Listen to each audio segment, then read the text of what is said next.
चल हो जा शुरू।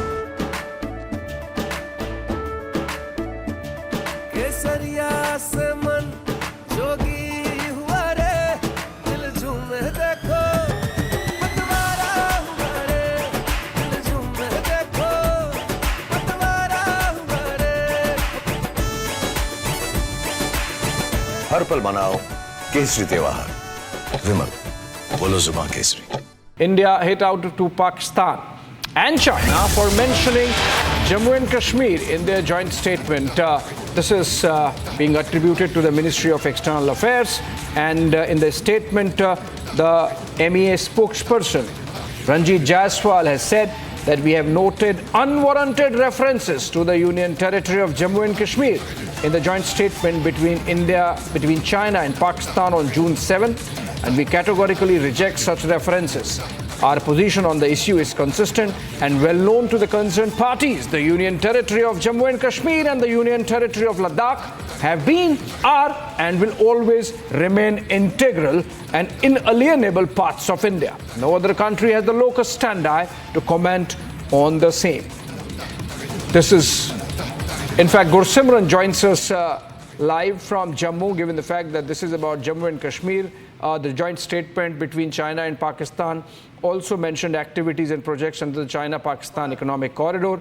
And remember India's position on CPEC, which is that it traverses through a territory which is integral part of India, POJK, and hence India objects to both China and Pakistan working on that economic corridor. Let's go to Gursimran. He's reporting live from Jammu. Gursimran, the fact that all these terror attacks over the last 4 days have come a day after the joint statement made by China and Pakistan. Is there a sense in the security establishment, Gursimran, that this could be the handiwork of the deep state in Pakistan, sort of to oblige their Chinese masters by carrying out these attacks as if on cue after the joint statement?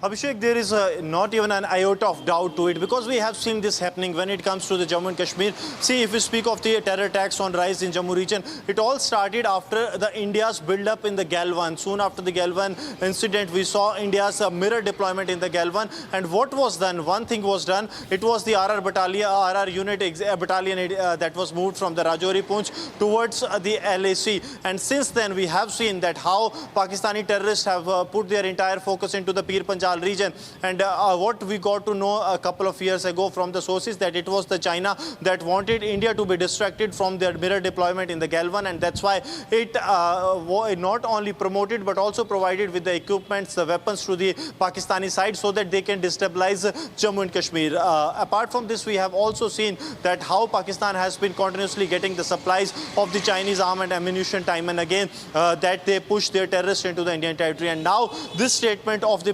Pakistan and the China on the Kashmir clearly shows that both are working along with each other, and their main motto remains to keep the Jammu and Kashmir on the boil. That has been proven in the past as well, and today also as we speak, the objective of both the countries remains the same. China wants to push India into a conflict on the two sides, and that's why, because they know that when India is focused on the single side, they won't be able to tackle the Indias. They have seen the might of the India in the Operation Snow Leopard that was launched in the month of August, soon after the Galwan incident. And that's why the Pakistan, with the help of Pakistan, China resorted to these tactics to destabilize Jammu and Kashmir. Abhishek.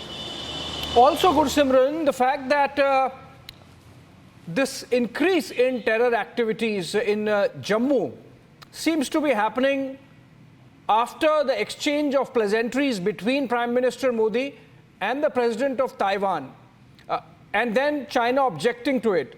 It seems there is a pattern emerging, and which is, if you connect the dots, that the Chinese are asking their Pakistani stooges to carry out these activities just so that they can, in their mind, think that they are teaching India a lesson. So obviously there is a China angle to these terror attacks now.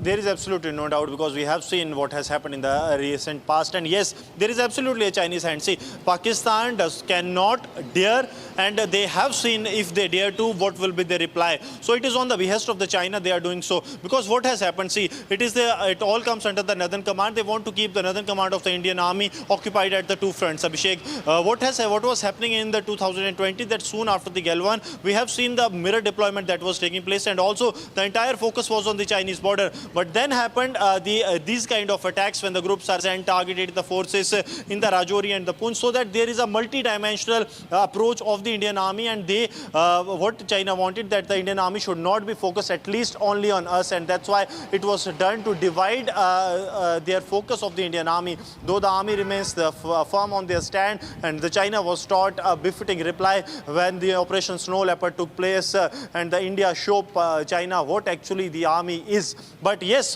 when you say that the timings of the events, yes, the timing of the event is really concerning. It's been 4 days of the Modi 3.0, and we have seen that how Pakistani terrorists, they are carrying out the attack after attack so that they can show their presence in Jammu and Kashmir. And when it comes to the recoveries that are made from them, that directly signals towards the China.